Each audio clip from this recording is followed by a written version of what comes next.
Ok, ok, bien. Entonces, pasemos a la segunda diapositiva. Permítanme aquí.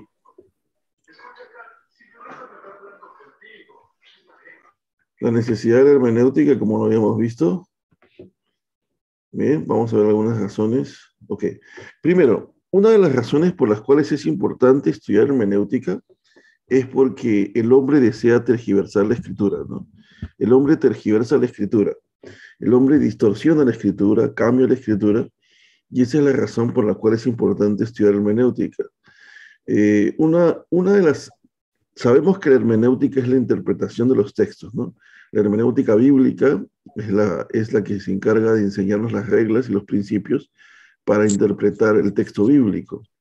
Sin embargo, habíamos visto la clase pasada en una de las definiciones o términos básicos que cuando la interpretación es correcta, se le llama exégesis, ¿no? Pero cuando la interpretación le agregamos cosas al texto que el texto no dice, se le llama exégesis, ¿no? Habíamos visto la importancia de hacer una buena exégesis, o sea, una buena interpretación bíblica, y obviamente a lo largo de este curso vamos a ir viendo los principios para hacerlo. Y ahora quiero presentarles algunas hermenéuticas, por decirlo así, ¿no? No estoy diciendo que en realidad existan formalmente, ¿no? Pero se convierten en hermenéuticas, ¿no? O sea, se convierten en bases para interpretar para interpretar la Biblia en base a ciertos patrones, ¿no? O ciertos elementos. Por ejemplo, el primer tipo de hermenéutica es la hermenéutica de la razón, ¿no? Por ejemplo, yo voy a un texto y si el texto no encaja con la lógica, entonces el texto no puede estar diciendo eso. Entonces trato de buscar yo otro significado. O sea, trato de buscar otra interpretación. Por ejemplo, el libro del Mormón es lo que hace que la Biblia se entienda, ¿no? Por ejemplo, es cierto, por ejemplo, cuando tú estás estudiando la Biblia, el libro del Mormón, como también hay libritos en los Testigos de Jehová, tratan de complementar y explicarte ciertas cosas que hay textos que no se pueden comprender, pero ellos tratan de ponerle la parte lógica, ¿no? Porque hay textos que no se pueden comprender simplemente. Entonces, como no se pueden comprender, llegamos a una interpretación que sí puede ser comprendida en base a nuestro conocimiento, ¿no? Que no contradice nuestra lógica, ¿no? Entonces, basamos la hermenéutica, la sujetamos a nuestra interpretación, la sujetamos a la razón. Ahora, eso sucede, por ejemplo, no solo con la Biblia, ¿no? Sucede, por ejemplo, con la ciencia, ¿no?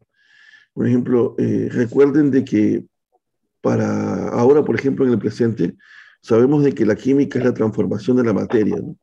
Si, por ejemplo, nosotros mezclamos ciertas sustancias, hay sustancias químicas que reaccionan, ¿no? Pero ¿cómo sabemos que dos sustancias químicas están reaccionando? Porque hay cambio de calor, perdón, cambio de color, porque hay desprendimiento de calor o absorción de calor, puede ser una función, una reacción química exotérmica, si es que desprende calor, es una reacción química endotérmica, hay cambio de calor, de color, por lo mejor las dos sustancias eran transparentes, pero al mezclarlas cambian de color y se ponen rojas, ¿no? Para la época medieval, esto era magia, era simplemente magia, era lo que se conoce como alquimia, el principio de la alquimia, pero con el tiempo, conforme la ciencia fue avanzando, nos dimos cuenta de que esto no era magia, ¿no? Era química, era simplemente la forma como la materia era transformada a través de una reacción química. Entonces, lo que a veces nosotros basamos por ejemplo, cuando estudiamos la escritura, ¿no? Pensamos que la escritura dice cosas absurdas porque la ciencia dice que eso no puede pasar, ¿no? Por ejemplo, cuando la Biblia dice, que Jesús traspasó las paredes, ¿no? Para poder encontrarse con los discípulos, ¿no? Eh, la pregunta sería, para una persona científica y lógica, sería algo absurdo, porque nadie puede traspasar paredes, ¿no? Pero, por ejemplo, está descubierto científicamente de que todo átomo 1% es materia y el 99% es vacío, ¿no? Ahora, la pregunta sería, si Jesucristo es Dios, ¿por qué Jesucristo no pudo haber utilizado ese 99% de vacío para cruzar la pared? O sea, ahora, Jesús camina sobre el agua, ¿no? Y los científicos empiezan a hacer un escándalo en base a la tensión superficial del agua. La pregunta es, si Jesús es Dios, ¿pudo o no pudo haber vencido los principios de la tensión superficial del agua? Siguiente. Por ejemplo, ¿no? Otra de las cosas, cuando el muro de Jericó cae, eh, ¿cómo pudo haber caído? ¿Con el poder de Dios o fue un milagro físico, sobrenatural? Por ejemplo, eh, estoy hablando porque estamos hablando de la hermenéutica de la razón, ¿no? A veces nosotros no queremos interpretar ciertos textos porque para nuestra ciencia del presente no tiene sentido, es algo ilógico, ¿no? Y entonces pensamos que ese texto no tiene sentido. Por ejemplo, ¿cómo puede un Dios derribar una fortaleza tan grande como Jericó, ¿no? Simplemente porque ciertas personas dieron vueltas alrededor del muro e hicieron que los muros cayeran, ¿no? Pues yo les devolvería la pregunta y les diría, ¿cómo puede una persona utilizando un violín hacer que una copa se rompa? ¿No? Entonces, ¿es imposible eso? No, no es imposible, ¿no? Sucede, puedes verlo en internet, puedes verlo en YouTube. ¿Cómo romper una copa de vidrio usando un violín? Entonces, y tiene que ver eso con ondas sonoras, tiene que ver con manipular las frecuencias, tiene que ver con física, ¿no? Entonces, la pregunta sería, si bien es cierto, Dios es Dios, pero vamos a bajar un poquito de nivel, ¿no? Pongámonos en el papel de los ángeles.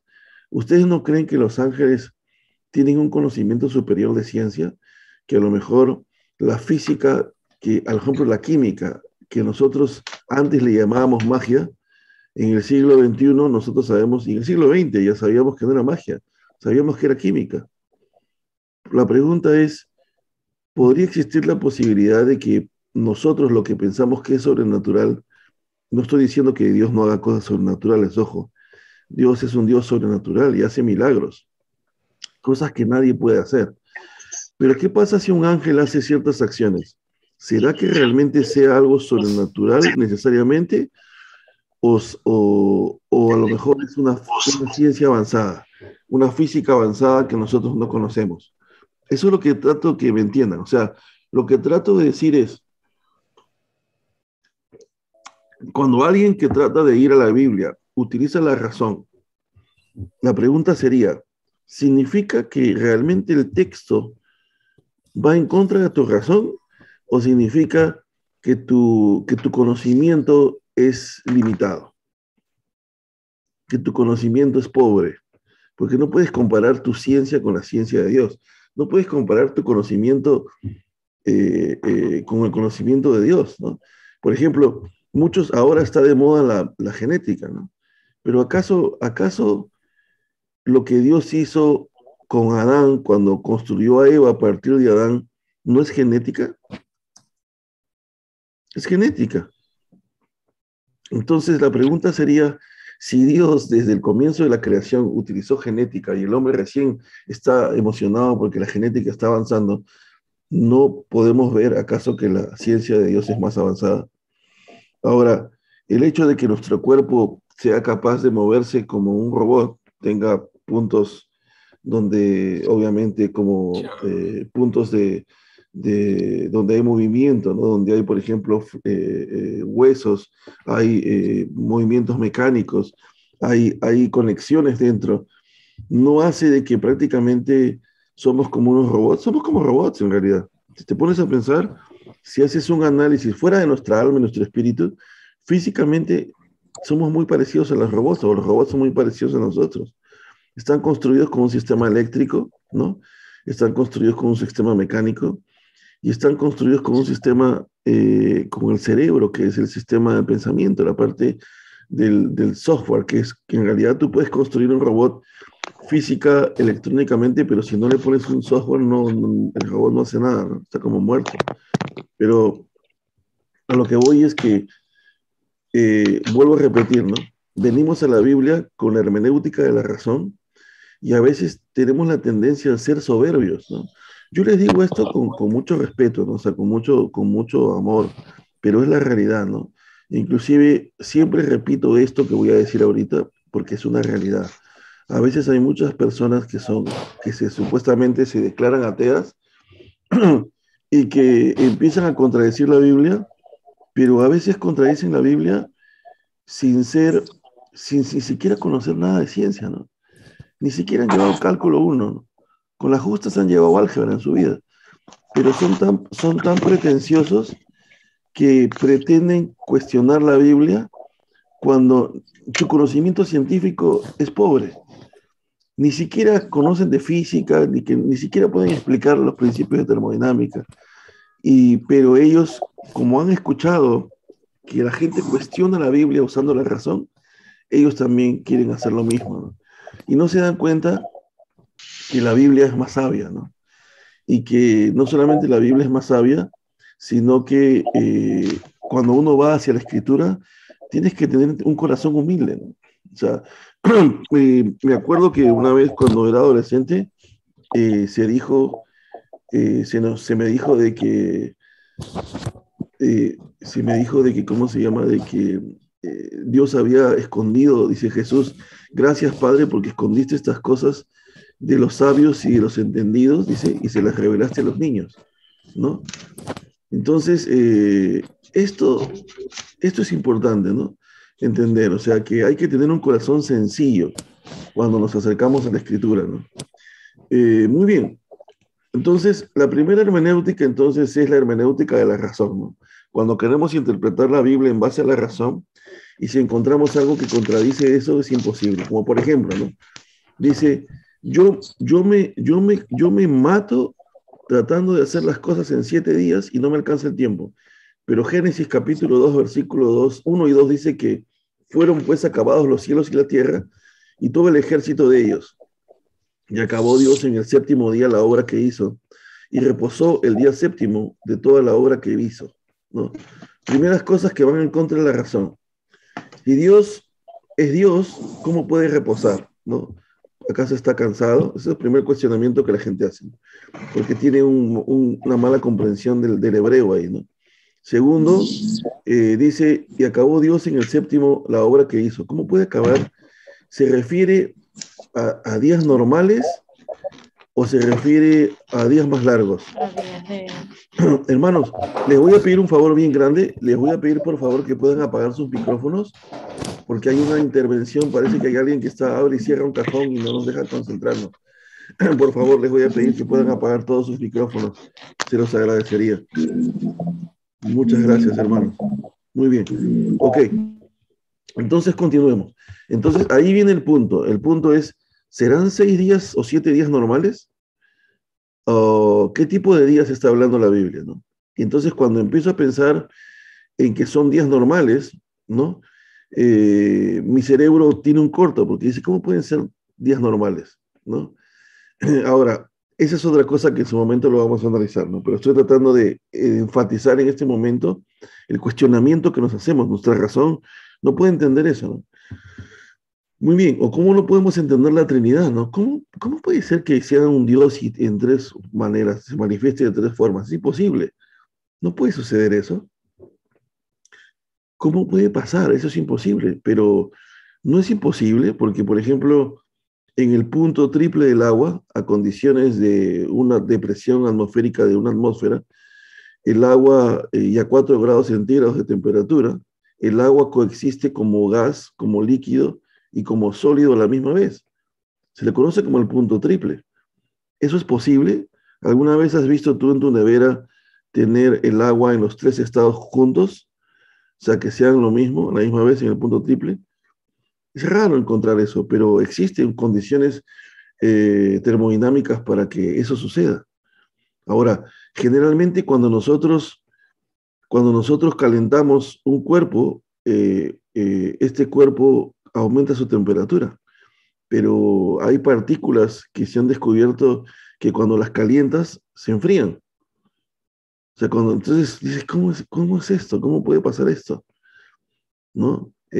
Porque existen anomalías, no existen casos específicos en la ciencia, pero a lo que trato de mencionarles en este momento es que no todo lo que contradice nuestra razón significa que no sea cierto, ¿no? Recuerden que Dios es Dios, ¿no? Y Dios no está esperando que tú y yo lo entendamos. O sea, veamos, la hermenéutica de la experiencia, ¿no? Esto, por ejemplo, primera de Juan 4:19 y primera de Corintios 14, el 27 al 28. Vamos a leer, ¿no?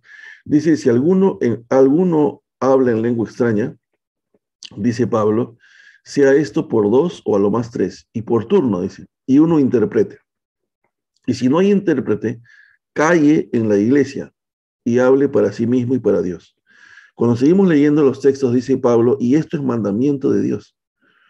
Pero sin embargo, ¿por qué se llama la hermenéutica la experiencia? Porque hay mucha gente que experimenta el hablar en lenguas en las iglesias y no lo hacen de a dos ni de a tres, lo hacen de a 10 y de a 20 y de a 30. Y a veces hay pastores que dicen, hablen todos en lenguas, experimentenlo, contradiciendo la escritura. Y no solamente eso, sino que lo peor es que no hay quien interprete. Y si no hay quien interprete, Pablo es claro, dice, cállese, no hable. Pero como uno quiere interpretar la Biblia en base a su experiencia, y viene uno y te dice, no, no, no, yo sé que Pablo dijo eso, pero tú no sabes lo que uno siente. Cuando acá hablamos en lenguas y somos bastantes, sentimos la presencia del Espíritu Santo. Se llama la hermenéutica de la experiencia. Quieres interpretar el mandamiento de Dios en base a tu experiencia, pero no estás haciendo una buena interpretación. El texto es claro. El texto está diciéndote que solo a lo más pueden hablar tres lenguas en la iglesia. Y debe haber un intérprete. Y si no tienes intérprete, dice, cállese y hable para sí mismo, dice. Pero ¿qué hace el creyente? Pasa por alto este texto y se basa en la hermenéutica, o sea, la interpretación de su experiencia. Dice, hablar en lenguas es bueno. Yo lo he visto la manifestación del Espíritu.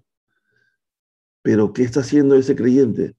Está quebrantando la escritura. Y no solamente está quebrantando la escritura, sino que está haciendo de la experiencia una doctrina. ¿Se dan cuenta? Entonces, esa es la famosa la hermenéutica de la experiencia. ¿Cuál otra más, por ejemplo? ¿No? Primera de Juan 4:19. Nosotros le amamos a Él porque Él nos amó primero. Y este versículo contradice tu experiencia, porque dices, no, pero si yo fui quien decidí seguir a Cristo. ¿Así? ¿Estás seguro que tú fuiste el que decidiste seguir a Cristo? ¿Estás seguro o segura que tú escogiste a Cristo? Como si Cristo fuera una opción, estuviera en venta en una vitrina para que tú la escojas. No, la Biblia es clara, dice, cuando llegas a este texto, si lees este texto que está aquí, ¿cómo vas a explicar tu experiencia? Si tu experiencia te dice que tú escogiste a Cristo.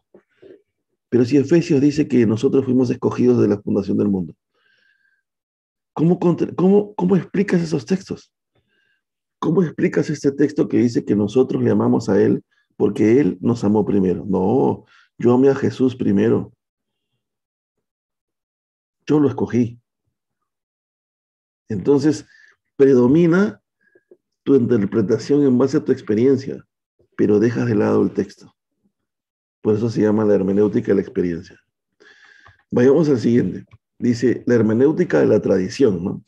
Y esto es interesante, por ejemplo, ¿no? Dice, hay un texto como Mateo 15:9 que dice, pues en vano me honran, dice Jesús, enseñando como doctrinas mandamientos de hombres, ¿no? Bueno, en el caso de esa época, cuando Jesús da este texto, está hablando, como lo hemos mencionado en en primera de Juan, lo hemos mencionado en segunda de Juan, lo hemos mencionado en el libro de Santiago, ¿no? Lo hemos mencionado en el libro de estudio del Sermón del Monte, porque generalmente casi se hemos mencionado varias veces, y es que Jesús no estaba en contra de la ley, Jesús jamás vino a cambiar la ley, ¿no? Hay corrientes que predican de que la ley ya no existe, que ahora es solo la gracia, eso no es, esa es una mala hermenéutica, ¿no? La ley continúa, ¿no? Jesús dijo claramente, yo no he venido a cambiar la ley, ¿no? No he venido, la palabra griega es la palabra katalúo, significa yo no he venido a destruirla, ni a derribarla, he venido a cumplirla. Y cuando tú lees en Mateo del capítulo 6, en esos versículos, ves las 6 antítesis, las supuestas 6 antítesis de Jesús, que parecen que Cristo va en contra de lo que los fariseos o religiosos de la época están diciendo, ¿no? Pero Jesús no está en contra de la ley. Jesús está en contra de lo que ellos le llaman ley. Y ellos habían tergiversado la ley, habían creado mandamientos nuevos que Dios no había dado nunca. Entonces, cuando Jesús dice, habéis oído decir los antiguos, no matarás, pero yo os digo que cualquiera que se enoje contra su hermano, ya, ¿no? Pecó, por resumirlo, ¿no? O sea que Jesús, ¿qué está haciendo? Jesús va a exaltar y poner la ley en su verdadero lugar. Va a decir, alguien te ha dicho que mientras no mates a alguien físicamente, no has pecado, pero no te das cuenta que lo estás odiando hace más de 2 meses y tu corazón lo quiere destruir. Y Jesús dice, a Dios no le importa si no los mataste, pero ya lo destruiste y ya lo odias en tu corazón. Y eso te hace estar en pecado. Entonces Jesús, ¿qué hace? Jesús pone la ley en su lugar, no viene a destruirla, pero hay malas personas que interpretan mal este pasaje y que dice que como vivimos en la gracia, ya no debemos respetar la ley. Y a eso se le llama antinomianismo, es el extremo, es antinomianismo, es contra la ley, ¿no? Y nosotros no estamos en contra de la ley. La ley sigue existiendo, pero la ley cumple otra función. La ley nos lleva a Cristo al darnos cuenta que por nosotros mismos no podemos alcanzar salvación.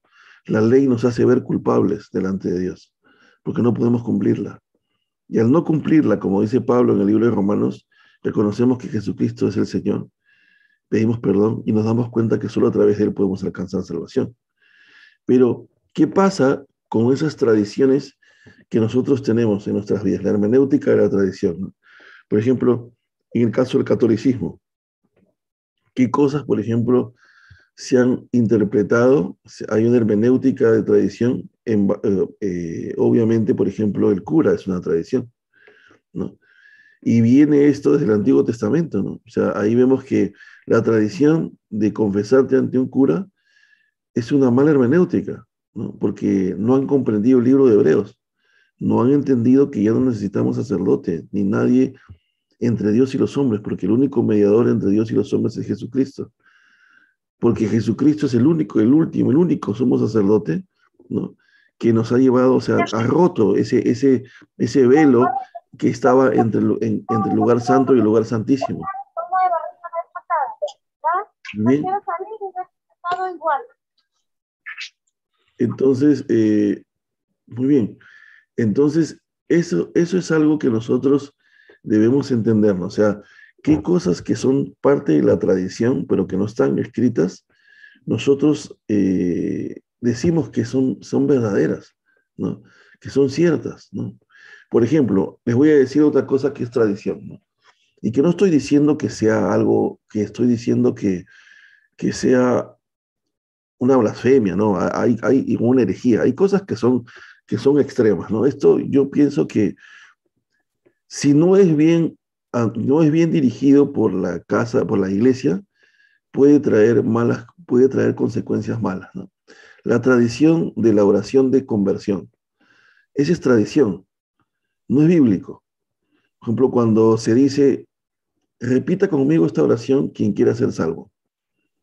Entonces tú repites la oración conmigo y luego te felicito y te digo, bien, bienvenido a la casa de Dios. Bienvenido a ser cristiano, ¿no? Yo sé, no estoy haciendo una crítica a ningún pastor. Estoy enseñando lo que la Biblia dice que te tiene que enseñar. No hay ningún texto en el Nuevo Testamento que se vea al apóstol Pablo o al mismo Juan llamando a la gente a repetir una oración de conversión. Eso es tradición. Eso no es Biblia, no es bíblico. ¿Por qué? Porque el hecho que tú repitas una oración conmigo no significa que tú seas un creyente verdadero que te hayas convertido de verdad.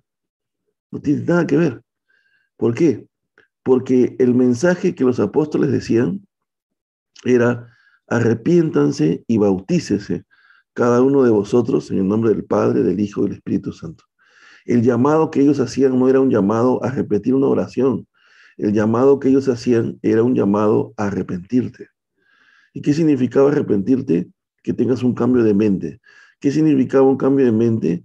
significaba que lo que antes tú le llamabas normal, pero era pecado, ahora le llames pecado y te apartes de eso. Y ahora ya no camines hacia el sur como estabas caminando, sino gires 180 grados y camines hacia el norte. Entonces, ¿qué es lo que a los apóstoles y a Jesús les preocupaba de la gente? Que se arrepintieran. Porque solo el arrepentimiento era un indicador de que tú realmente habías creído en Cristo y habías cambiado. No tu oración. Porque tú puedes orar y puedes repetir la oración y después en 3 meses seguir comportándote de la misma forma. Seguir viviendo de la misma forma, ¿no? Como hay hermanos de que, por ejemplo, les gusta estar en el chisme, ¿no? Les gusta estar en el chisme, les gusta estar criticando, rajando. Eso no es de Dios. Eso no es de Dios. Y lo hemos visto en Primera de Juan, el amor por los hermanos, el perdón. O sea, si Dios te ha perdonado a ti, ¿no? Si Dios te ha perdonado, ¿quién eres tú y quién soy yo para seguir juzgando a los hermanos? Ahora, la Biblia dice que hay formas, ¿no? Si un hermano te falló, tienes que acercarte con un hermano y conversar con él a solas, pero no hacer un show, ¿no? En medio de los hermanos. Entonces, lo que trato de decir es que hay personas que a pesar de que han hecho la oración, siguen comportándose de la misma forma. No estoy diciendo que los creyentes no vamos a fallar. El libro de Santiago dice que nos vamos a equivocar. El libro de Primera de Juan dice que nos vamos a equivocar. Vamos a fallar, vamos a pecar. Pero la diferencia es que cuando pecamos nos vamos a sentir miserables, nos vamos a sentir mal. Pero de alguna manera, una de las cosas que estábamos hablando acerca de la hermenéutica de la tradición era esto, ¿no? O sea, por ejemplo, esta tradición de mantener ¿cómo se llama? La oración de conversión, ¿no? Es un problema que si nosotros como, bueno, en mi caso no, porque yo soy un maestro de la escritura, no soy un pastor, pero si, por ejemplo, los que son pastores y están dentro del púlpito, están delante del púlpito, tienen que tener mucho cuidado con esto, ¿no? ¿Por qué? Porque no estoy diciendo que sea algo malo, aparentemente no es algo malo, pero si no es explicado en tus predicaciones continuas, sí va a ser algo malo, porque los hermanos, las personas estarán engañadas pensando que porque hicieron una oración de conversión ya son salvas. Y la Biblia no enseña eso. La Biblia la Biblia enseña claramente en la Escritura de que la única forma de saber si una persona es salva es por sus obras y por su arrepentimiento. O sea, entonces, esto es un problema con la tradición, ¿no? Sigamos. Muy bien. Otra hermenéutica es la hermenéutica de la teología, ¿no? La hermenéutica de la teología es importante, ¿por qué? Porque a veces venimos con ideas preconcebidas a analizar el texto, ¿no? Esa es la razón por la cual aquellos que entraron en la plataforma, había un PDF ahí que tenían que leer. Si no lo leyeron, pueden volverlo a leer porque va a estar abierta la semana 1. Se llama Lo que traemos a la Biblia, ¿no? O lo que traemos al texto. ¿Qué significa? Que a veces cuando nosotros venimos a analizar un pasaje, ya traemos una teología preconcebida, ¿no? Y entonces, como traemos una enseñanza equivocada, ya nosotros no podemos entender el pasaje. Pero si haces una buena hermenéutica del pasaje, te vas a dar cuenta que el pasaje está enseñando algo diferente a lo que tú estás pensando, ¿no? Entonces, ahora, vamos a leer, por ejemplo, nosotros somos calvinistas, dicen algunos, otros dicen somos arminianos, otros dicen, ¿qué significa que son calvinistas? La salvación no se pierde. ¿Qué significa que son arminianos? La salvación sí se pierde, ¿no? ¿Qué son los premilenialistas, ¿no? O sea, ¿qué son los milenialistas, ¿no? ¿Qué son, por ejemplo, los pretribulacionistas, los post-tribulacionistas? O sea, cuando llegamos con estas ideas al texto, ¿no? Llegamos con una actitud que impide, dice, modificar nuestras ideas a ver el texto, ¿no? Ahora, ¿cuál es la recomendación para esto? La recomendación para esto es ser exégeta, o sea, ser estudioso de la escritura y evitar ponernos en ciertas posturas, ¿no? Por ejemplo, no puedes ser radical en decir que vas a ser de una... En realidad no deberíamos buscar posturas. Yo, por ejemplo, soy sincero, si me preguntan a mí, y vuelvo a repetir, los que ya me conocen saben que siempre digo esto, yo no me considero, por ejemplo, cuando me preguntan, si tú eres bautista, me preguntan eso porque voy a la iglesia Grace del pastor John MacArthur. El pastor John MacArthur se puede decir que la iglesia es bautista, ¿no? Pero es una bautista diferente, no es una bautista donde todos están así rígidos, ¿no? Como en algunas iglesias bautistas. Sin embargo, tampoco es perfecta, ¿no? O sea, ninguna iglesia es perfecta, no existe iglesia perfecta, ¿no? Pero yo no me considero bautista. O sea, si a mí me preguntas, yo te voy a decir, yo soy creyente, soy cristiano, y mi misión y mi deber es interpretar la escritura, no seguir al hombre. Sin embargo, cuando vas estudiando la Biblia con profundidad, te vas a dar cuenta que muchas de las cosas que Calvino enseñó no son calvinistas, porque ni siquiera le puso eso, o sea, son bíblicas. Solo que los arminianos, que tenían ciertas interpretaciones también, pues obviamente querían contrarrestar, o mejor dicho, los calvinistas contrarrestaron lo que los arminianos plantearon, y hubo una lucha de siglos hasta ahorita, ¿no? Pero en realidad, si haces una buena hermenéutica de los pasajes, te vas a dar cuenta que la gran mayoría de las ideas que Calvino planteó, ni siquiera él les puso calvinismo, él solamente trató de reformar lo que la Iglesia Católica había deformado. Y cuando analizas los pasajes, te das cuenta que en realidad tienen sentido, ¿no? Son bíblicas. Ahora, por ejemplo, ¿no? Como las que le digo, hace un rato analizamos de que si tú has escogido a Dios o Dios te escogió a ti, ¿no? Esa es una lucha de siglos, ¿no? Pero, por ejemplo, hay gente que piensa que, por ejemplo, ya el rapto va a venir ahorita y nos vamos a ir. Pero hay creyentes que ignoran algunos pasajes, ¿no? O sea, ¿dónde dejas el pasaje que dice que, por ejemplo, ellos agarran el pasaje y dicen, pero este pasaje dice que el anticristo va a venir, que se va a sentar aquí, que va a hacer esto, esto, esto, esto. Pero olvidan el versículo que dice que estas cosas no van a suceder sin que antes venga el hijo de perdición, o sea, el anticristo, ¿no? Olvidan ciertos pasajes, o sea, hacen un análisis fuera de contexto, ¿no? Por ejemplo, por eso les decía, ¿no? Hay ciertos indicadores que van a determinar si ya el anticristo está por aparecer o no, si Jesús está ya por venir, ¿no? La pregunta también que yo les haría es, perdónenme, ¿no? O sea, yo sé, o sea, ha sido muy difícil para mí, ¿me entienden?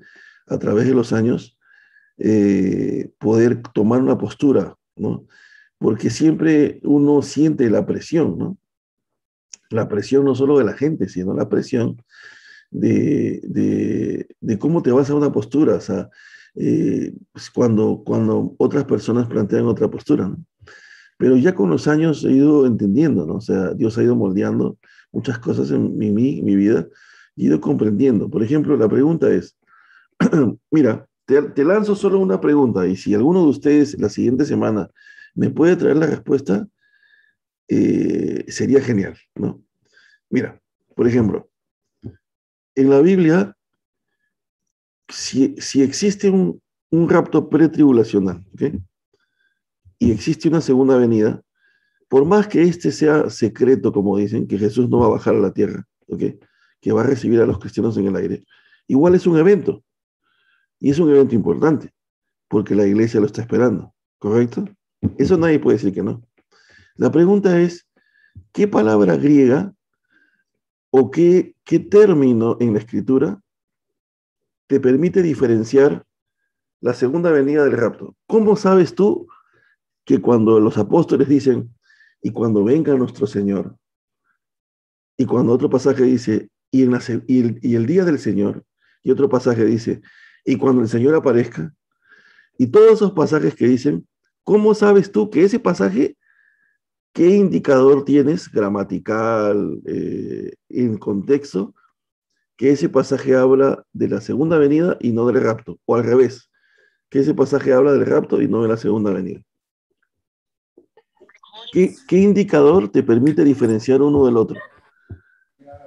Entonces, ¿qué pasaría si te dieras cuenta de que en el primer siglo en el primer siglo, cuando los apóstoles estaban predicando el Evangelio y era la idea a la cual los reformadores querían llegar, no se hablaba del rapto pretribulacional, sino que solo se hablaba de la venida del Señor. Esa es la razón por la cual no existe ningún indicador gramatical, o sea, bíblico, textual, que diferencie un acontecimiento del otro. La pregunta sería, en qué momento de la historia aparece esta idea? Ahora, la pregunta es, ¿significa eso bíblicamente, hermenéuticamente, que que el Señor no va a venir por su iglesia? No, no estoy diciendo eso. Sí, eso es bíblico, porque la Biblia dice que Él va a venir y nos vamos a encontrar con Él en las nubes. Lo que tendríamos que determinar hermenéuticamente, o sea, con los principios correctos, es saber cuándo es que la Biblia dice que va a venir. ¿Me entienden lo que trato de decir? Entonces, ahora la pregunta es, ¿significa eso que es una posición, una postura personal? No. Una de las cosas que he buscado con estos últimos años es jamás dar una opinión personal de la Biblia, porque entonces estaría yo creando mi propia hermenéutica, sino que buscar lo que la Biblia dice realmente. Entonces la pregunta es, si Satanás supo confundir a la gente en Israel de que Jesús no era el Mesías y hasta ahorita tiene cegados a los descendientes de los judíos, cegados totalmente porque ellos piensan que Jesús nunca ha llegado todavía. Ellos dicen que el Mesías recién va a aparecer. No se dan cuenta que su Mesías va a ser anticristo por una mala hermenéutica.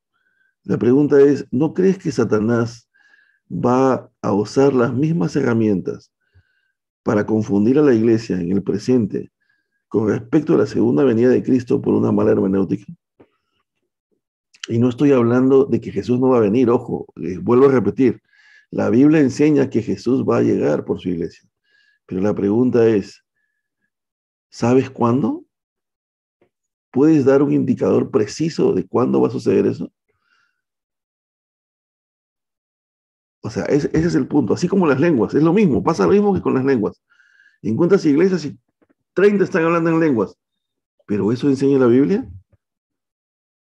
Ahora la pregunta es, hermanos pueden decir, el Espíritu Santo nos está guiando, hermano. Usted no sabe cómo yo siento la presencia del Espíritu cuando hablamos en lenguas en esta iglesia. Ahora la pregunta es, ¿me estás diciendo entonces tú que Pablo en el libro de Corintios dijo que es mandamiento de Dios el hecho que solo deben hablar 3 en lenguas y si no hay intérprete que no hable nadie y dice que es mandamiento de Dios y la Biblia dice que toda la escritura es inspirada por Dios y que ha sido dada por el Espíritu Santo? ¿Me estás diciendo que el Espíritu Santo está quebrantando su propio mandamiento? ¿Me estás diciendo que el Espíritu Santo está quebrantando la propia ley? ¿No crees que eso sería algo malo? Porque si el Espíritu Santo está quebrantando su ley, entonces puede quebrantarla en cualquier momento. Y estás yendo en contra de la naturaleza de Dios. Ya quebrantaste todo. Entonces la pregunta sería, ¿quién crees tú que está más interesado en destruir la doctrina? Satanás. Él ha estado interesado en confundir la doctrina desde el comienzo. ¿Y tú crees que Satanás va a venir con cachos a confundirnos? No. Satanás se va a meter sutilmente en la iglesia y va a confundir la doctrina. Y va a hacer que la gente quebrante, que pase por alto las cosas que se han ordenado. Y van a ser bonitas. Y vas a sentir experiencia. Pero la Biblia, mira, lee todo el Nuevo Testamento y te vas a dar cuenta que Pablo jamás habló de experiencias. No estoy diciendo que las experiencias sobrenaturales sean malas. Dios nos da experiencias sobrenaturales. Yo sé cuando el Espíritu de Dios me está hablando. Yo lo siento aquí, en mi corazón, con fuerza. Yo sé cuando el Señor me está reprendiendo. Esa es una experiencia sobrenatural. Porque los seres humanos no sienten eso. Solo pueden sentir culpa, pero no de la misma forma como un creyente lo siente. Yo sé que Dios puede sanar, yo sé que Dios puede levantar muertos, pero la pregunta es, ¿Satanás también lo puede hacer? Sí, Satanás también puede hacer milagros. Por eso siempre lo he dicho. El hecho que una iglesia sea grande y tenga más de 10.000 miembros, no hace que el pastor que esté predicando ahí sea un pastor correcto. El hecho que un pastor haga campañas de sanidad no significa que Dios esté con él. La única forma en la que tú te vas a dar cuenta si Dios está con un pastor o un siervo de Dios es por su doctrina y por sus frutos. Tienes que escuchar lo que está enseñando. Entonces, ¿y cómo te vas a dar cuenta? Porque tienes que estudiar la escritura. Entonces, ahí estamos viendo la hermenéutica de la teología. ¿Qué teología estás trayendo a la Biblia cuando la lees? Entonces, es importante entender esto, ¿no? Muy bien. Vayamos a lo siguiente, la hermenéutica postmodernista. ¿Qué dice la hermenéutica postmodernista? Dice que el significado del pasaje bíblico no lo determina ni Dios, ni el Espíritu Santo, ni el autor, sino el lector. O sea que no me interesa qué cosa quiso decir Pablo, ni qué cosa quiso decir Dios. El significado lo voy a determinar yo. O sea, ahí te das cuenta que esta idea postmodernista es bien humanista, ¿no? Porque está centrada en el hombre, en lo que yo pienso del pasaje, no en lo que supuestamente Pablo dijo, ¿no? Y esto también influye mucho en el presente. ¿Por qué? Porque hay mucha gente que dice, ¿cómo puedes estar leyendo un libro de hace 2000 años, libro viejo, antiguo, ¿no? De los tatarabuelos? Así hay gente que hace la broma, ¿no? Y para guiar tu vida del presente, ¿no? Y otra vez vuelvo a repetir, ¿no? La Biblia no es un libro que esté hecho para que tú hagas que el libro se adapte a ti, ¿no? Es que tú tienes que adaptarte a la Biblia. Hacer que la Biblia se adapte a ti, no lo tomen a mal, ¿no? Pero pienso que es ociosidad, ¿no? Porque es como la calculadora, ya repito, quieres que te hagan una Biblia fácil para que la leas fácil y no quieres pagar el precio de estudiarla, no quieres pagar el precio de investigar, de escudriñar, ¿no? Quieres fácil todo, ¿no? Y aún estando fácil, ni aún así, ¿no? Pero hay problemas, como les digo, no puedes adaptar la Biblia a ti y ahora vamos a ver eso en un momento, ¿no? Muy bien. Otra de las cosas, aquí esto quiero que me presten bastante atención porque es el mayor daño que la iglesia tiene por este tipo de hermenéutica, ¿no? Ojo, no estoy hablando de una hermenéutica figurada, ¿no? Mejor dicho, hay pasajes que usan figuras literarias, como símiles, ¿no? Hipérbolas, ¿no? O sea, exageraciones o comparaciones que Jesús hace, ¿no? Como cuando dice que Él es el pan de vida, ¿no? O sea, obviamente yo soy el pan, dice, ¿no? El que come de mí o el que toma mi sangre. O sea, obviamente está usando figuras literarias, ¿no? No significa que Jesús está promoviendo el canibalismo, ¿no? Como algunas personas en algún momento lo dijeron. Algunas personas en su momento dijeron que Jesús estaba promoviendo el canibalismo porque estaba diciéndole a los apóstoles que coman de su cuerpo, ¿no? Y que tomen de su sangre, ¿no? En esos pasajes Jesús está utilizando figuras literarias, ¿no? Pero es diferente las figuras literarias a una alegoría, ¿no? Y la alegoría es lo que ha hecho mucho daño a la iglesia. Y les voy a decir por qué. Veamos, la hermenéutica alegórica. La hermenéutica que nosotros leímos hace un rato, les dije, era la literal histórico-gramatical, ¿no? O sea, ¿por qué? ¿Por qué literal? Porque obviamente pues está basado en lo que el texto está diciendo, ¿no? ¿Por qué histórica? Porque respeta que el texto está siendo escrito en un determinado tiempo por decir así, un público específico, en una fecha determinada, en un lugar donde hay costumbres específicas, y yo tengo que buscar la implicancia de ese pasaje al presente, pero tengo que entender lo que está pasando en el pasado. No puedo entender el texto si no entiendo el contexto histórico. Y es lo que a nivel de lectura normal, fuera de la Biblia, se le conoce como un nivel metasemántico, ¿no? Por ejemplo, el primer nivel de lectura, existen 8 niveles de lectura, según, bueno, ya me olvidé el autor, pero es el punto, es que el primer nivel de lectura es la parte fonética, ¿no? Es cuando tú decodificas las palabras, ¿no? Miras una palabra y las letras son símbolos, son códigos y tratas de interpretar. A ver, dice cuerpos. ¿Qué significa cuerpos? Ah, cuerpos, ya tú te imaginas lo que significan cuerpos, ¿no? Significa, dice, en los primeros siglos. ¿Qué significa siglos? Y tratas de decodificar. Claro, al principio lo haces palabra por palabra. Cuando pasan los años, ya no te das cuenta, es algo normal, natural, ¿no? Pero si ahora te pongo un pasaje en inglés y tu inglés no es tan bueno, vas a empezar a analizar palabra por palabra y ahí sí te vas a dar cuenta que estás tratando de decodificar. Es el primer nivel, el nivel fonético. Tratar de ver el sonido de las palabras, de entender los gráficos. Pero ¿cuál es el último nivel? El último nivel de lectura es el nivel metasemántico. ¿Qué significa eso? Que tratas de entender más allá de lo que el texto dice. Por ejemplo, ¿qué tratas de entender? Tratas de entender dónde nació el autor, por qué el autor escribió tal cosa, cuáles fueron las influencias del autor desde su niñez, qué idiomas hablaba el autor, qué tipo de filosofía tenía el autor, qué tipo de religión tenía el autor, de qué país era, qué costumbres tenía, en qué época lo escribió, qué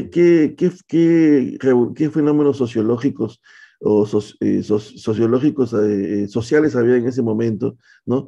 Qué sé yo, diferentes cosas que lo que van a hacer es nutrir tu lectura, ¿no? Entonces, eso es lo que hace la hermenéutica gramatical, respeta la parte de la gramática, del griego, del pasaje. Si es un sustantivo, es un sustantivo. Si es un verbo, es un verbo. Si es un verbo pasivo, es un verbo pasivo. Si es un verbo activo, es un verbo activo. Entonces, si es un verbo auristo, es un verbo auristo. O sea, tienes que entender lo que significa en el griego para poder comprender el pasaje, pero también tienes que tener en cuenta la parte histórica. Entonces, sin embargo, ¿qué es lo que la hermenéutica alegórica plantea? La hermenéutica alegórica es la que más afecta a Latinoamérica en nuestro tiempo. ¿Por qué? Porque les vuelvo a mencionar, cuando la reforma se da en Europa, la reforma nunca llega con fuerza a Latinoamérica, porque Latinoamérica ha tenido una influencia española fuerte y los españoles han tenido una influencia católica fuerte. Entonces, esa es la razón por la cual la reforma no tuvo tanta fuerza. Una de las razones por las cuales la reforma no tuvo tanta fuerza en Latinoamérica y nosotros hemos heredado muchas cosas del catolicismo, como les dije, las cuales no han sido reformadas, ¿no? Ahora, nos reformamos en la justificación, ¿sí? La justificación fue reformada. La soteriología, en este caso la salvación, fue reformada. Sin embargo, algunas cosas han quedado sin reformar. Es especular sobre lo que el texto puede simbolizar. Esa es hermenéutica alegórica. Yo especulo. Yo pienso que este pasaje significa esto. A ver, espérate. La batalla entre David y Goliat, ¿qué puede significar? Goliat son mis miedos. Goliat es Satanás. Y el David es Jesús. O el David soy yo. Y empiezas a especular sobre el pasaje, ¿no? Que Moisés golpeó, ¿no? La roca que Moisés golpeó pueden ser tus problemas, pueden ser tus traumas, ¿no? Y empieza a especular sobre el pasaje. Esa es la hermenéutica alegórica y hace daño. ¿Por qué hace daño? Porque no te permite entender el pasaje como debe ser. Estás tratando de buscar pasajes motivacionales. Y si bien es cierto, quiero ser muy respetuoso en esto porque así como sé que también hay personas que se atreven a hablar de ciencia sin saberlo, también sé que no puedo pretender hablar de psicología si no soy psicólogo, pero quiero decir algo con mucho respeto, no estoy diciendo, ojo, voy a ser muy claro. Yo pienso que los creyentes que han estudiado psicología tienen un arma muy poderosa en sus manos que si la saben utilizar con la escritura, con la escritura como centro, van a poder producir grandes cambios en el alma de los seres humanos. Sin embargo, cuando la psicología es utilizada sin tener en cuenta a Dios, como toda ciencia, pues puede perder al hombre, ¿no? ¿Por qué? Porque simplemente, pues, el hombre solo puede encontrar, sanar su alma y su mente a través de la palabra escritura, ¿no? O sea, a menos que tenga una enfermedad física, ¿no? Pero, y aún así Dios podría hacer un milagro, ¿no? Pero lo que trato de decir es que hay que tener en cuenta de que para no irme a otro lado, ¿no? De que es importante no especular, ¿no? O sea, no especular sobre ciertos pasajes, de que a veces uno trata de motivar a la gente. ¿Por qué? Porque de alguna manera la psicología ha tratado de entrar a la iglesia. La psicología, hablo de la psicología no canalizada bíblicamente, ¿no? O sea, la psicología guiada por personas inconversas, ¿no? Ha llegado a la iglesia, ¿no? ¿Por qué ha llegado a la iglesia? Porque la iglesia busca la motivación, ¿no? El problema, todo está en la mente, ¿no? O sea, tu pecado está en la mente, ¿no? Solo concéntrate y no pecarás, ¿no? O sea, concéntrate y serás el líder del siglo XXI, ¿no? Decláralo, declara, mírate al espejo y di, Juan Manuel, tú eres el líder del siglo XXI, tú lo puedes, concéntrate, tú puedes hacerlo, piensa en positivo. Eso no es bíblico, eso es psicología, positivismo. Y esas doctrinas, esas filosofías, así como el gnosticismo entró en un tiempo, han entrado en la iglesia del presente y están ensuciando la doctrina. ¿Por qué? Porque todo el mundo en la iglesia anda buscando, está a la moda de que, no digo que esté mal, ojo, yo soy una persona que me encanta estudiar y sigo haciéndolo y me gusta innovar, ¿no? Me gusta crear cosas. Para los que no me conocen, tengo una compañía de software, estamos creando software. Me encanta, me fascina, me gusta leer libros de programación, me gusta estar en mi computadora ahí, me gusta ir a ver clientes, me gusta mucho. Pero, ojo, tengo que recordar, como tú que eres un siervo de Cristo, eres siervo inútil. O sea, pero qué ha hecho el mundo, ¿no? Ha metido a la iglesia y todos estamos preocupados por tengo que tener la maestría número 1, la maestría número 2, la maestría número 3, el doctorado número 5, el doctorado número 7. No digo que esté mal, perfecto, sigue haciéndolo. Pero, pero ya te olvidaste de quién eres. ¿Por qué? Porque la iglesia sin querer ha metido la idea de, de que eres el líder del siglo XXI. Como eres el líder del siglo XXI, tienes que estar adelante, lo cual está bien, no digo que esté mal, pero nos hemos olvidado de nuestra verdadera posición dentro del cuerpo de Cristo. Somos siervos, siervos que deben prepararse, pero que deben servir al Señor, que Él es el amo, que debes nutrirte de la Escritura, ¿no? Pero ya hay ciertas ideas que han entrado, que no digo que estén mal a cierto punto, pero si no son canalizadas bajo la Escritura, nos van a llevar a extraviarnos, ¿no? Muy bien, ahora, en los primeros siglos de la iglesia hay evidencia clara de la esperanza de un reino físico. Por ejemplo, miren, para que se den una idea, ¿no? O sea, hubo una idea, significa cuerpos resucitados en una nueva Jerusalén, disfrutamos una nueva vida, pero comenzando con San Agustín y la Iglesia Católica Romana hay un regreso a la filosofía de Platón y el gnosticismo. ¿Por qué?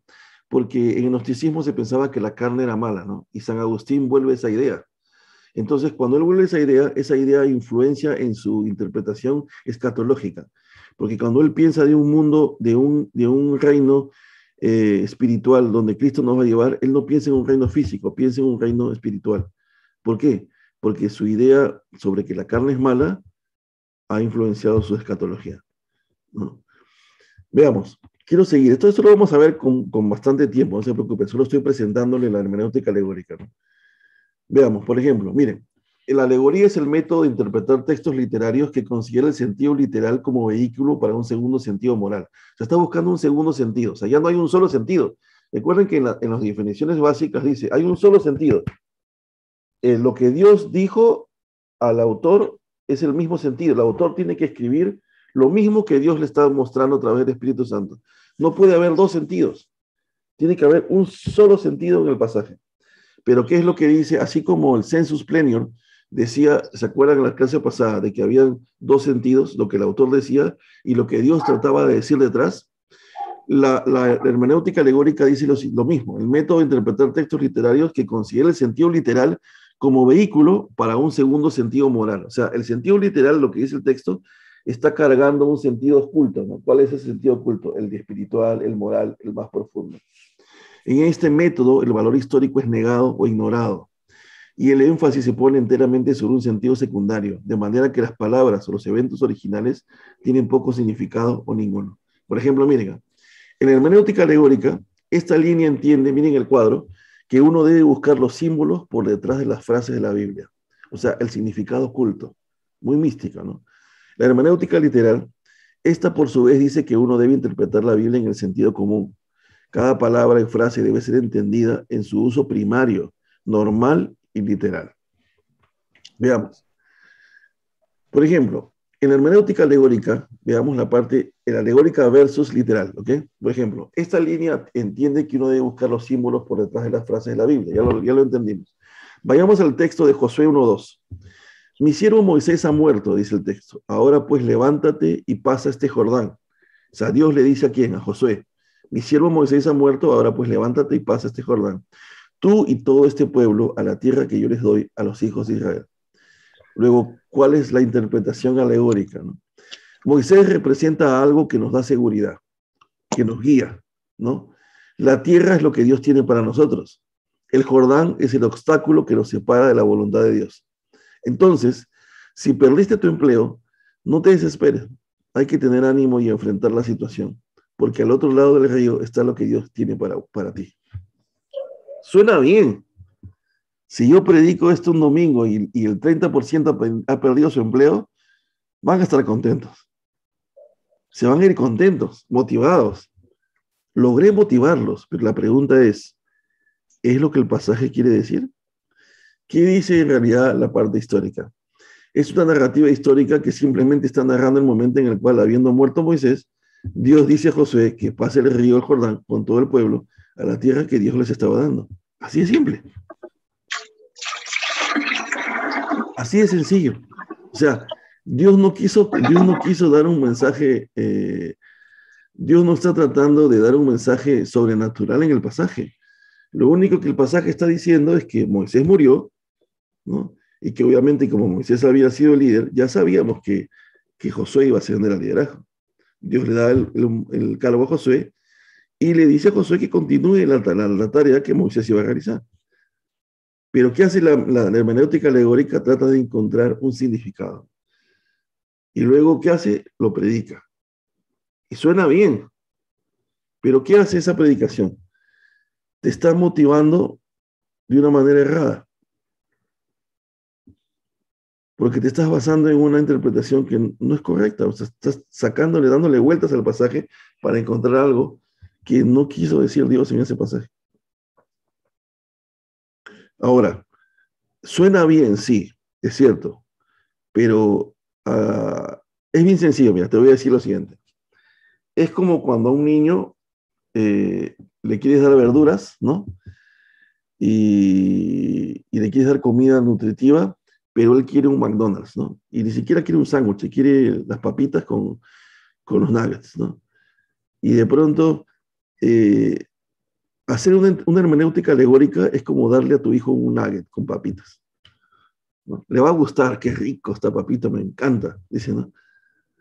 Pero darle a tu hijo una interpretación correcta, precisa y profunda es como darle una comida nutritiva, que quizás no la entienda al principio. Quizás al principio sea difícil comprenderla, pero a la larga lo va a convertir en un creyente fuerte. No bajo interpretaciones, como diríamos, fofas, simples, que ni siquiera tienen que ver con el pasaje. Veamos. Vayamos a lo siguiente. Martín Lutero, miren a Martín Lutero, que miren lo que dice. Martín Lutero fue un profesor alemán de teología, sacerdote, autor, compositor, monje agustino y una figura fundamental en la Reforma. Lutero fue ordenado sacerdote en 1507 y llegó a rechazar varias enseñanzas y prácticas de la Iglesia Católica. En particular, disputó la opinión sobre las indulgencias.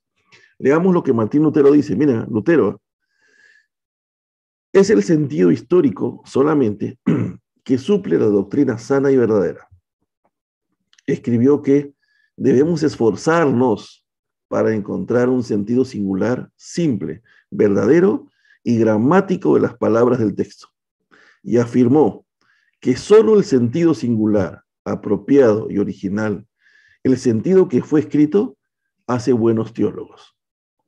Entonces, las palabras, entre paréntesis, del Espíritu, no pueden entender más que un solo y simple sentido. Finalmente, Lutero agrega, debemos permanecer siempre en el sentido simple, puro y natural de las palabras, el que acuerda con las reglas de la gramática y el uso normal del idioma, así como Dios lo creó en el hombre. ¿Por qué escribe esto Lutero? Porque ¿quiénes creen que estaban usando la hermenéutica alegórica? Los católicos. Y eso hemos heredado nosotros. Tenemos la tendencia, sin juzgar a nadie, pero tenemos la tendencia a subir a un púlpito y a predicar cosas para animar a la gente. Y es ahí donde el tiempo de la predicación se convierte en un show, donde yo subo al púlpito a gritar y porque pienso que cuanto más grito, más la gente va a estar animada. Cuando no me doy cuenta que si mi hermenéutica fuera una hermenéutica profunda del pasaje, no tengo que gritar. Puedo estar sentado y enseñar de manera profunda y la persona va a sentir el poder de la palabra, porque no soy yo quien va a quebrantar el corazón del ser humano. La Biblia dice que el que convence de pecado, justicia y juicio es el Espíritu Santo. No tengo que gritar, no tienes que gritar. No tienes que tratar de manipular el texto creando algo creativo, porque créeme, el Espíritu Santo es 1.000.000 de veces más creativo que tú y yo. El Espíritu Santo es el que ha escrito la Biblia. Por eso dice que la palabra de Dios es más cortante que una espada de doble filo que penetra hasta el alma. Si tú y yo tratamos de crear historias alegóricas en base al pasaje para caerle bien a la gente y para que la gente se sienta motivada, estamos diciendo que la obra del Espíritu Santo, que es la palabra, no es creativa, que necesita tu creatividad para que se entienda mejor. Y no, nosotros lo que tenemos que hacer es entender el pasaje tal como está escrito y enseñarlo. Y la palabra de Dios tiene el poder suficiente para cambiar el corazón del hombre. Ahora veamos. Otra de las razones por las cuales tenemos que la necesidad de hermenéutica, ¿no?, es la brecha del tiempo, ¿no? El pasado, el presente y el futuro. Dice, debido a que es tan grande la distancia del tiempo entre nosotros y los escritores y lectores originales de la Biblia, existe un abismo enorme para saltar, ya que no estuvimos allí, no podemos hablar con los autores ni con los primeros lectores para describir de primera mano el significado de lo que escribieron o lo que entendieron. Esa es una de las necesidades por las cuales hay que hacer hermenéutica. La primera es porque hay un montón de hermenéuticas, entre comillas, ¿no? La segunda es porque no estamos en el tiempo de cuando fue escrito. Por lo tanto, hay muchas cosas que se nos van a escapar.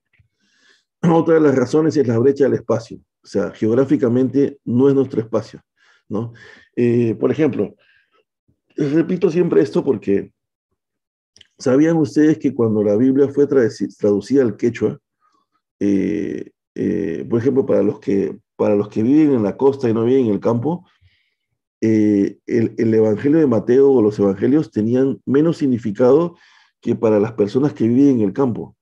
Por ejemplo, cuando la Biblia fue traducida al quechua hace poco y la gente del campo lo leyó y vio la película, se sintió emocionada porque todo lo que ellos miraban tenía que ver con su espacio geográfico, era el campo, las cosechas, el clima. El lugar de Israel era muy parecido a la sierra peruana, ¿no? O sea, la forma. Y eso los acercó al Evangelio, ¿no? La pregunta es, si nosotros tenemos una brecha de espacio, vivimos en Latinoamérica y estamos muy lejos de Israel, de ese lugar, entonces no podemos entender ciertas cosas, ¿no? Como por ejemplo, no podemos entender cuando el texto dice en Mateo capítulo 7 sobre las dos casas, los dos cimientos, dice que el hombre cavó y edificó su casa sobre la roca, pero el pasaje de Lucas dice que excavó hasta lo profundo, hasta encontrar la roca. ¿Y por qué? Porque en ese espacio geográfico, las casas, para construirlas, tenías que cavar hasta encontrar la roca, porque había mucha arena encima. Entonces, cuando Jesús habla de este pasaje, Jesús está usando el aspecto geográfico del lugar. Si tú no lo entiendes, no vas a poder comprender lo que Jesús está diciendo, que hay un esfuerzo para encontrar la roca. O sea, la roca no está ahí, es superflua. Tienes que buscarla, tienes que escudriñar y encontrarlo. ¿Cómo puedes encontrar a Cristo? A través de su palabra. ¿Por qué? Porque Él es la Torá viviente, Él es el pan de vida. Entonces, eso es importante entender. Muy bien, entonces tenemos la brecha del tiempo y del espacio. Tenemos la brecha de las costumbres, ¿no? A propósito, les puse esto porque les recomiendo leer este libro, es Usos y Costumbres de los Judíos en los Tiempos de Cristo. Si te compras un libro como este o parecido, vas a poder comprender un poco las costumbres y vas a poder entender mejor los pasajes del Nuevo Testamento. Es importante, ¿no? Como también es importante entender las costumbres griegas y romanas, ¿no? Por ejemplo, un hermano una hermana me preguntó, lo cual está bien, ¿no? Que haya preguntado, o sea, porque nadie lo sabe todo. Hay cosas muchas cosas que yo no sé. Y estamos todos juntos para enseñarnos. Pero a lo que voy es que preguntó algo interesantísimo, ¿no? Ella dijo, usted había dicho que a Bernabé y a Pablo se los confundieron como Zeus y como Hermes. Pero estoy leyendo el pasaje y acá dice que no es como Zeus y como Hermes, sino como Júpiter y como Mercurio. No entiendo, hermano, ¿qué pasó? ¿Es que el pasaje está mal? No, no está mal, sino que recuerden de que en la historia los romanos eran poderosos. Entonces los romanos conquistaban todos los pueblos por la fuerza, porque era un ejército fuerte. Cuando ellos conquistan Grecia, lo conquistan, pero la venganza de Grecia fue conquistar a Roma por el intelecto. ¿Sabes qué dijeron ellos? Ok, nos conquistaste. Lo que no sabes es que nuestra mayor venganza va a ser hacer que todas nuestras costumbres griegas te las vamos a pasar. Y entonces, cuando eso suceda, te vas a dar cuenta que Roma ya no es Roma, sino es Grecia, ¿no? Algo así. Y por eso después viene la época grecorromana, hay una mezcla de las dos costumbres, ¿no? Pero a lo que voy es que cuando ellos pasan sus dioses, los griegos, los romanos adoptan sus dioses, pero les cambian de nombre, ¿no? Zeus es Júpiter y Hermes es Mercurio, solo que en la mitología romana, no en la mitología griega. Entonces, cuando lees ese pasaje, te das cuenta que también tienes que entender un poco de costumbres de la mitología griega y romana si quieres entender un pasaje. Y ahí ves la brecha de las costumbres, ¿no? Existen grandes diferencias entre la manera de pensar y hacer las cosas de la gente en el mundo occidental y la manera en que la gente en las tierras bíblicas vivía y pensaba. Entonces es importante conocer las culturas y las costumbres de la gente en los tiempos bíblicos. Frecuentemente las interpretaciones erróneas provienen de una falta de conocimiento de dichas costumbres. Vayamos a lo siguiente, la brecha del idioma, ¿no? Y esto es obvio, ¿no? Aparte de las brechas del tiempo, el espacio y las costumbres, hay una brecha en nuestra manera de hablar y de escribir y la manera en la cual la gente de los tiempos bíblicos hablaba y escribía. Desconocemos los idiomas, desconocemos cómo ellos escribían, desconocemos cosas del hebreo, del griego, ¿no? Y por eso también sigue el punto, es la brecha de la escritura, es lo mismo, ¿no? Estamos hablando de un idioma como el griego o como el hebreo que nosotros desconocemos y que es necesario tener en cuenta si queremos conocer el pasaje, si queremos entender el pasaje. Muy bien, y la brecha espiritual, ¿no? ¿Cuál es la brecha espiritual? ¿No? Que la Biblia habla de verdades difíciles de comprender, como la Trinidad, las dos naturalezas de Cristo, la soberanía de Dios, la voluntad del hombre, ¿no? Eh, Todo esto y otras cosas contribuyen en nuestra dificultad para comprender plenamente todo lo que está en la Biblia. Ya que Dios es el autor divino del libro, es totalmente único. Es único en su categoría. La Biblia no es simplemente un libro con los pensamientos del hombre acerca de Dios, ¿no? También consiste en los pensamientos de Dios acerca de Dios, o sea, del mismo y del hombre. Los autores humanos escribieron siendo guiados por el Espíritu Santo. Y este hecho de la doble autoría presenta algunos problemas. ¿Por qué? ¿Cómo pudo Dios usar a personas de diferentes personalidades para escribir las escrituras y al mismo tiempo hacer que el producto final sea la obra del Espíritu Santo? ¿Cómo afecta a esto las personalidades y estilos de la escritura de los autores? Esas son preguntas que se hacen, ¿no? Y está la brecha espiritual, ¿por qué? Porque nuestra mente no puede comprender estas cosas, no puede comprender que, por ejemplo, la Biblia obviamente tiene que hablar de cosas que nuestra mente no puede comprender, son finitas, como la Trinidad, ¿no? Y créanme que el hecho que no las comprendamos no significa que no sean ciertas. O sea, los seres humanos tendemos a concluir de que lo que no entendemos no es cierto. Y eso es falso, ¿no? Eso es falso, porque si a un niño de tercero de primaria que recién está aprendiendo a multiplicar, le pones una ecuación de segundo grado de un chico de tercero de secundaria, te va a decir que no entiende eso. Para él eso no existe, no es real, ¿no? Y muchos chicos te van a decir eso. ¿Para qué me enseñas eso si eso no es real, ¿no? No me va a servir en la vida real, ¿no? O sea, para ellos es algo abstracto, no tiene sentido, ¿no? Y lo anulan de su mente, ¿no? Entonces, lo mismo pasa con el ser humano. No lo entiendo, no es verdad. No, no lo entendemos, pues simplemente no lo entendemos, nada más. Así es sencillo. Y tenemos que ir a la Biblia con un corazón sencillo, ¿no? Humilde. Por eso siempre menciono esto, ¿no? No importa cuántos doctorados tengas, cuántos posgrados tengas, cuántos postdoctorados tengas, cuán inteligente seas, cuán capaz seas, ¿no? Si no vas a la Biblia con un corazón sencillo y humilde, con un corazón dispuesto a aprender realmente, va a ser difícil que entiendas, ¿no? Porque si bien es cierto, Dios va a utilizar tu intelecto, pero también a la misma vez Dios va a utilizar tu actitud, ¿no? Y si tienes una actitud soberbia, no vas a poder comprender nada, ¿no? Entonces, quiero hoy día, quiero terminar leyendo unas frases. Con esto termino. La Biblia dice misma asevera su significado, es decir, ¿no? No lo que desee el lector, lo que imponga la comunidad o lo que creemos arbitrariamente que un texto pudiera indicar. O sea, la Biblia misma es la que asevera su propio significado. La hermenéutica de Cristo, hermanos, es un libro que les recomiendo leer. Es un libro que recién ha sido publicado hace meses atrás. Es muy bueno. Es un libro que hace una comparación entre la hermenéutica cristocéntrica versus la hermenéutica cristotélica, ¿no? ¿Cuál es la diferencia, no? Que la hermenéutica cristocéntrica también es una hermenéutica errada, ¿no? ¿Por qué?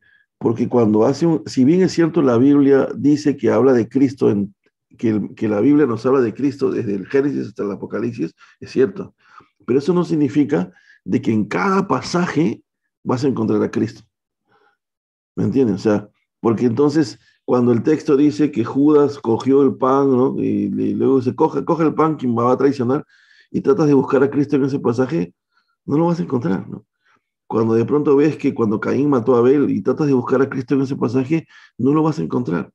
Ahora, ¿por qué les digo esto? Porque hubo una época en la historia donde se trató de buscar a Cristo en todos los pasajes de la Biblia. Y eso no es cierto, no puede ser cierto. Cristo está, es cierto, en toda la Biblia, sí, eso sí es cierto, pero no en cada pasaje, ¿no? Entonces, esa es la razón por la cual existe una hermenéutica cristocéntrica, ¿no? Nuestra vida es cristocéntrica, gira en torno a Cristo, eso sí, pero todos los pasajes no son cristocéntricos, ¿no? O sea, inclusive hay salmos que sí lo son y hay salmos que no, ¿no? Bueno, eso es otro punto, pero a lo que voy es que estas ideas que estoy leyendo ahora son frases que las he sacado de ese libro, ¿no? Y quería que ustedes las lean. Mm, La primera es, la Biblia misma asevera su significado. O sea, nadie puede, no es el autor, el lector quien determina el significado de la escritura, sino la Biblia misma lo determina, ¿no? Sigamos leyendo. El uso del Antiguo Testamento por parte de los apóstoles no avala un cambio hermenéutico, sino más bien una continuidad hermenéutica. O sea, el hecho de que los apóstoles utilicen el Antiguo Testamento en sus escritos, por ejemplo, si tú lees las cartas de Pablo, lees las cartas de Pedro, te vas a dar cuenta que ellos están usando frases del Antiguo Testamento. ¿Por qué lo hacen? Si hubiese habido un cambio hermenéutico entre el Antiguo y el Nuevo, no lo usarían. Ellos solo están continuando el hermenéutico, están continuando el mensaje desde el Antiguo al Nuevo. La continuidad, ¿no? Veamos. Eh, Dice, debido a que el texto tiene un solo sentido, o sea, este debe ser determinado por lo que el autor original quiso comunicar, no por lo que el lector actual quiere entender. Veamos. En la hermenéutica histórico-gramatical, el término histórico se refiere a que el texto debe ser interpretado de acuerdo a la situación histórica en la que fue escrito, mientras que gramatical expresa la idea de algo literal, ¿no? La responsabilidad de todo predicador fiel es aprender a respetar el texto. No se debe imponer en el texto algo que el texto no tiene la intención de comunicar. Esto es importante. Ya sea que se interprete la Biblia para uso personal o para enseñar a otros, se debe ser fiel al texto, la intención original del autor. Muy bien. Entonces, les he leído algunas frases pequeñas que quería, justo estamos a tiempo, que terminamos 10:30, nos quedan 12 minutos para concluir, solo me voy a tomar 8. Eh, es importante, bueno, lo que hemos visto ahora es la necesidad de hermenéutica, ¿no? Nos hemos dado cuenta de la importancia de hermenéutica debido a que hay muchas distorsiones, ¿no? En el mundo, dentro de la iglesia, ¿no? Y, y es importante que como creyentes podamos estudiar la escritura haciendo una buena exégesis, ¿no? Una buena hermenéutica, ¿no? Eh, Hay principios que vamos a ir viendo a lo largo del curso. Les voy a mencionar algunos, como por ejemplo el principio de la simplicidad, que es que Dios escribió para ser entendido. O sea, Dios no quiso ocultar la verdad, quiso revelarla, ¿no? Entonces, Dios escribió para ser entendido, ¿no? Aparte, el principio de la armonía, ¿no? Un principio no puede contradecir a otro principio. La Biblia no se contradice, ¿no? Está en armonía. Otro principio importante es el principio histórico, ¿no? Como fue escrito en un tiempo determinado para personas determinadas. Y vuelvo a repetir lo que vimos en la clase pasada, ¿no? Hay hermanos que me han preguntado cómo deben estudiar la Biblia. Si la Biblia se debe estudiar pasaje por pasaje, versículo por versículo. Está bien. Yo no estoy juzgando si tú lees un devocional de 3 versículos. Me parece bien, no te voy a juzgar por eso, o sea, en la vida, ¿no? Yo entiendo. Pero a veces, por, por querer hacer algo así, hacemos más largas las cosas, ¿no? O sea, ¿por qué? Porque nos falta contexto, ¿no? O sea, si tú quieres estudiar la Biblia, leer devocionales de un versículo, 2 versículos, bien. Pero el problema también es que muchas veces, sin querer queriendo, como dice Chapulín, vas a caer en la alegoría. Porque cuando estudias un solo pasaje, ¿no? Alguien va a tratar de contarte una historia, ¿no? Y cómo aplicó ese versículo a la historia, y lo cual está bien, no digo que esté mal, ¿no? Pero, pero vas a caer siempre en tratar de buscar una interpretación eh, aplicada al presente. Yo sé que está bien, ¿no? Yo digo que quizás se hace para buscar siempre la didáctica y que la gente lo pueda entender. Pero mi recomendación es que mientras sigas haciendo tus devocionales, ponte la meta de estudiar libro por libro y empieza con los más chicos. Empieza con el libro de Filemón, con el libro de Judas, con el libro de Segunda y Tercera de Juan. Aunque Segunda y Tercera de Juan no lo vas a comprender si no lees Primera de Juan primero. Son libros chicos. Empieza por esos libros chicos, libro de Tito, ¿no? Eh, y trata de comprender el contexto. Cómprate una Biblia de estudio, ¿no? Y lee primero el contexto del libro, cuándo fue escrito, quién lo escribió, en qué fecha, con qué propósito, ¿no? ¿Cuál es la estructura del pasaje? Generalmente ya hay exégetas, ¿no? O sea, personas que han estudiado la escritura por años, que son personas respetadas, ¿no? Que tienen una trayectoria importante, ¿no? Y pienso que también es importante tomar en cuenta esto, ¿no? Como estudioso de la escritura. Recuerden de que cuando Albert Einstein va a empezar sus estudios, obviamente Albert Einstein, él va a tomar en cuenta parte de las ideas de otros científicos, ¿no?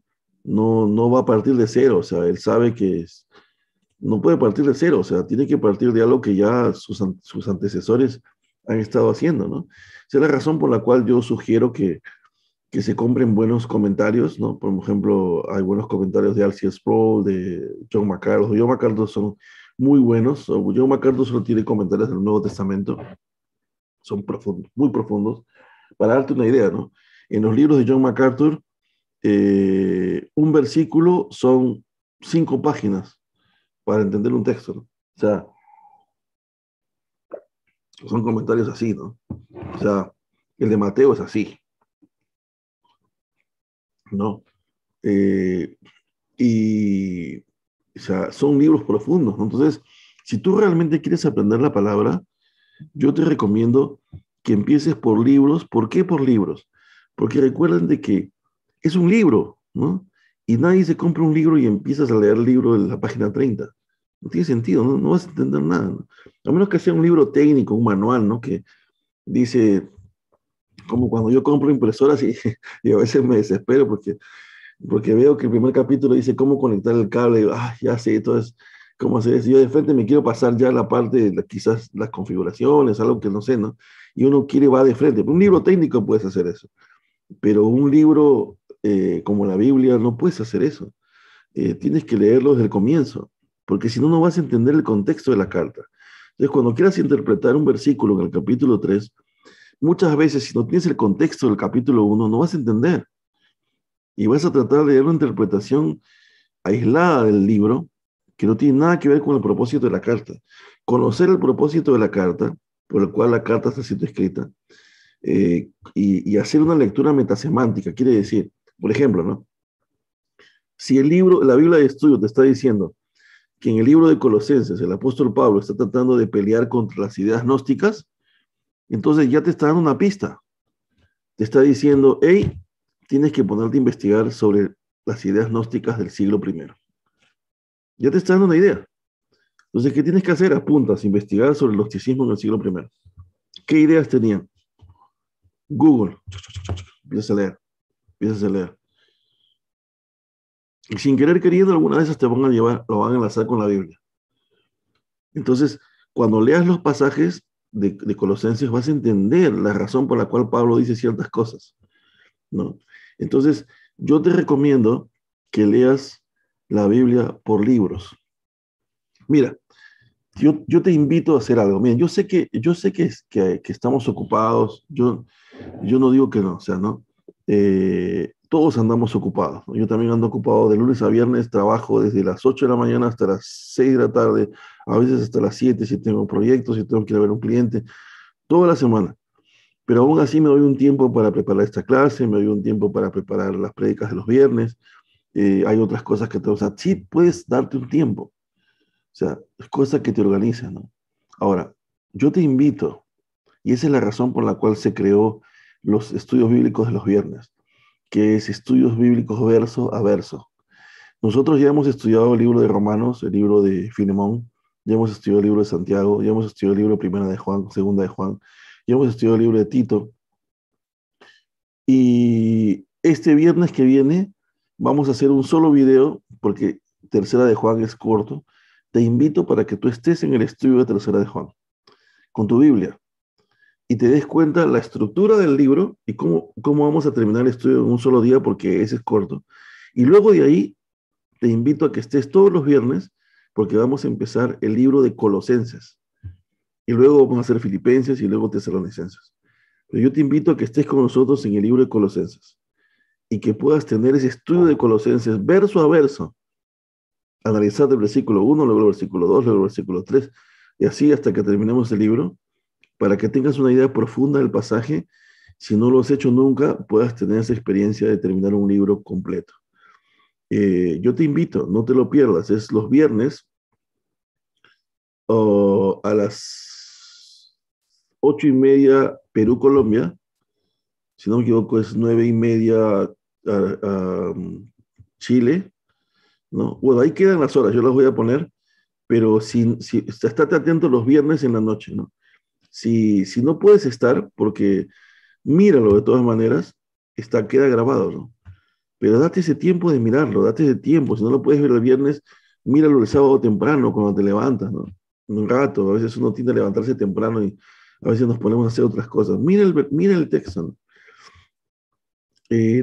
Nuestra pasión es compartirte las escrituras y que tú puedas conocer el texto a profundidad, ¿no? Y como siempre lo repito, ¿no? O sea, quizás que a veces el ser humano tiende a tener esa tendencia a pensar eso, ¿no? Nosotros no ganamos nada con esto, ¿no? O sea, no lo hacemos porque ganamos algo para nosotros, ¿no? Lo hacemos porque hemos comprendido que Efesios capítulo 4 dice que los dones nos han sido dados para edificación del cuerpo de Cristo. Y esa es la razón por la cual estamos aquí contigo, ¿no? Entonces te animamos a que tú también te levantes, puedas estudiar la escritura con profundidad y que también puedas utilizar tus dones para la edificación del cuerpo de Cristo.